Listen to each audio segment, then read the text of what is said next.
The house was still standing when they found him. It was the workshop that burned. A clean blaze, too clean, according to the fire chief, that gutted the building to its skeleton in under 20 minutes.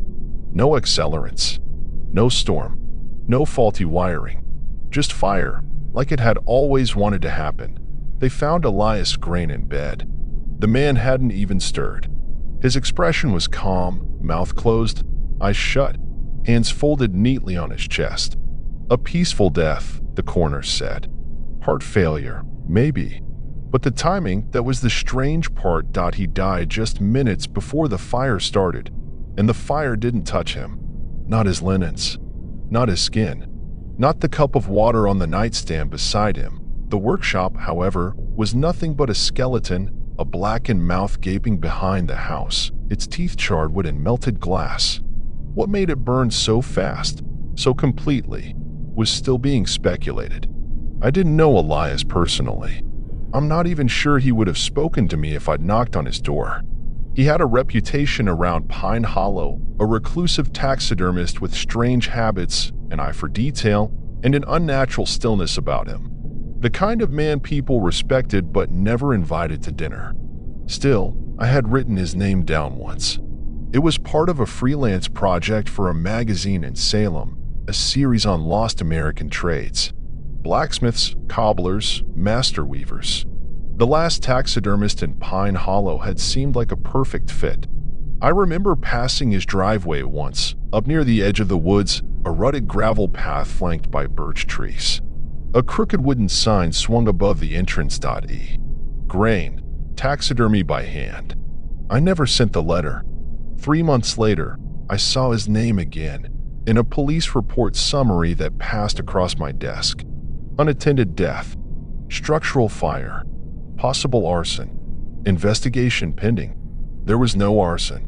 There was no culprit. And yet, something about the report didn't sit right. So I drove up myself. The weather had turned bitter.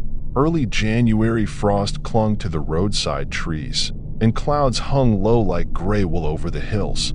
The house was untouched, plain and square, with heavy shutters and faded paint. But the workshop out back was nothing but a husk, blackened ribs of timber, scorched tools still visible in the rubble. It was eerily quiet. No birds. No wind. No scent of smoke.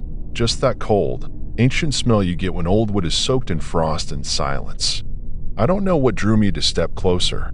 Maybe it was instinct. Maybe something else.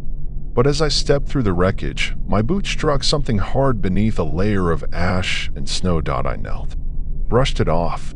It was a small, blackened fireproof lockbox, the kind you buy at office supply stores to protect legal documents or valuables.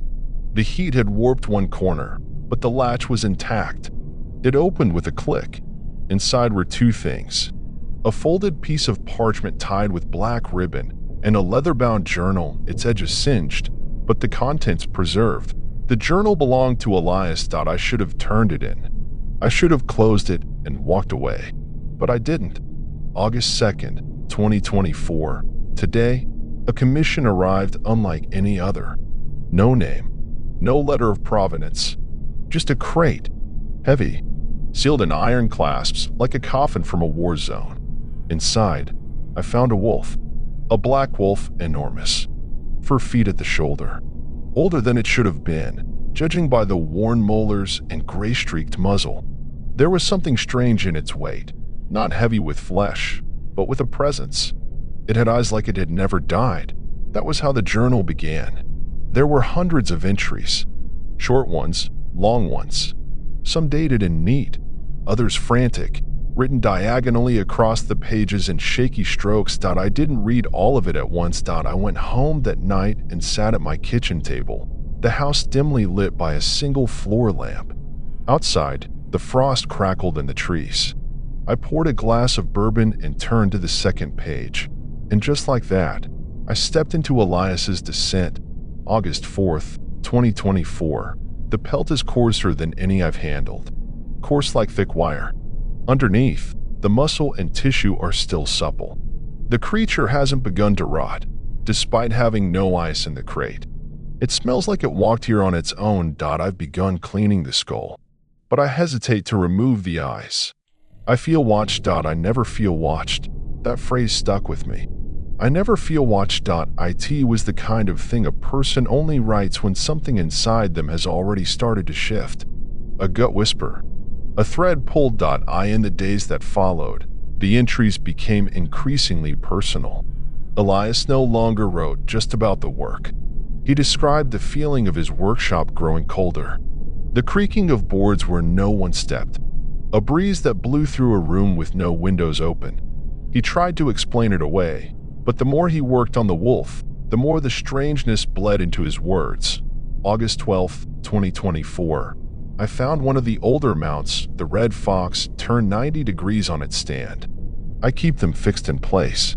Steel rods. There's no way it should have shifted. The wolf's carcass was untouched, but I swear its mouth was slightly open, wider than I'd left it. I chalked it up to tissue relaxing as it dries. But still, its eyes, they are glass now. I know they are, but they do not reflect like glass. They absorb. August 19th, 2024. I was dreaming again.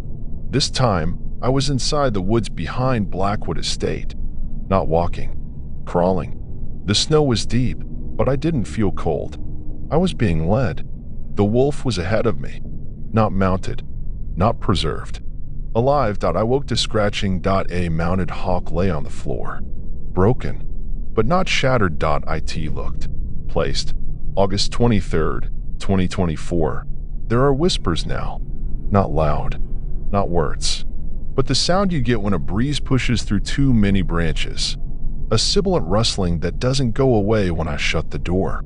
The mounts are facing the wolf now. All of them. I did not arrange them this way. They are reverent. I stopped again. Closed the journal.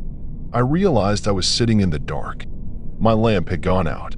The streetlight outside flickered and stayed off. I didn't sleep that night, but I kept reading the next morning. August 28th, 2024. I left the house for the first time in days.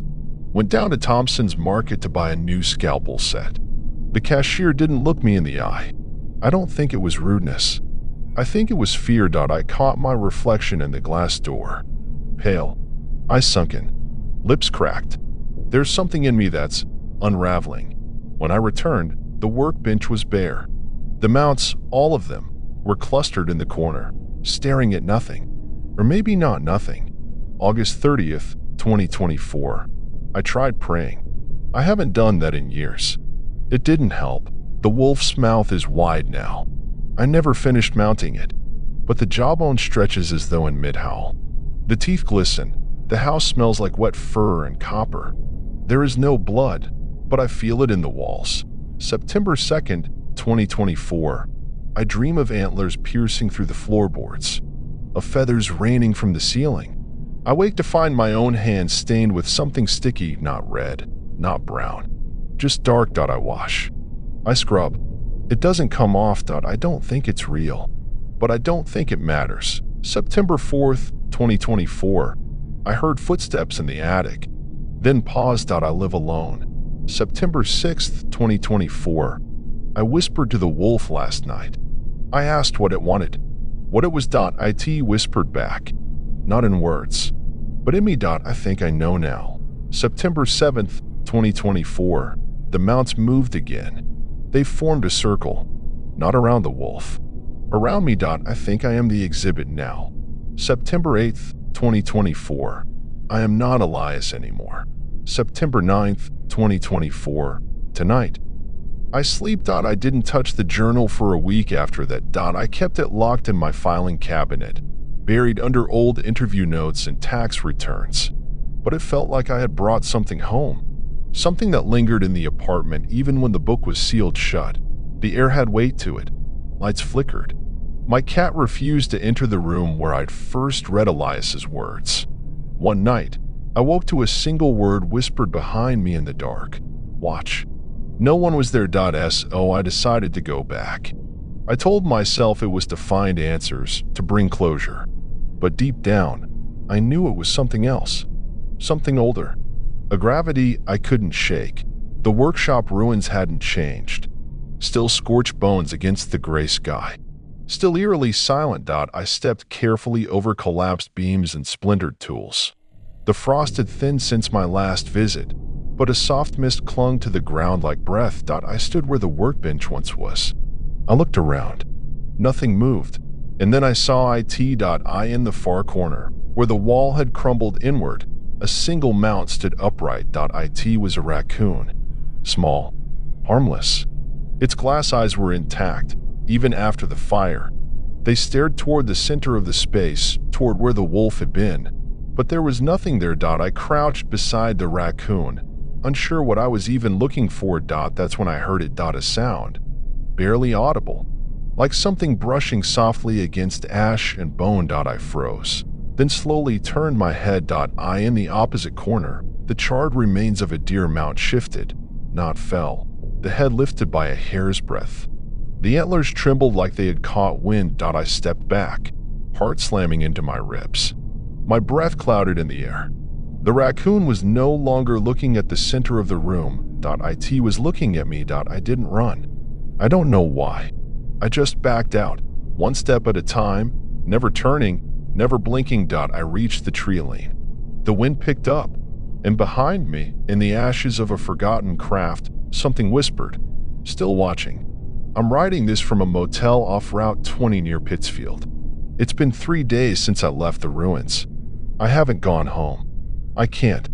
Every time I close my eyes, I see Elias's handwriting, those slanted, frantic strokes that bled deeper into madness. The journal is gone. I don't remember losing it, but when I unzipped my duffel bag last night to check, it was missing. Just gone. I turned the room upside down, checked the car. Nothing. And now the dreams have started. I see a forest at dusk. Cold wind. The silhouette of a massive shape just beyond the trees. It doesn't move. It doesn't breathe. But it knows I'm there. I wake gasping.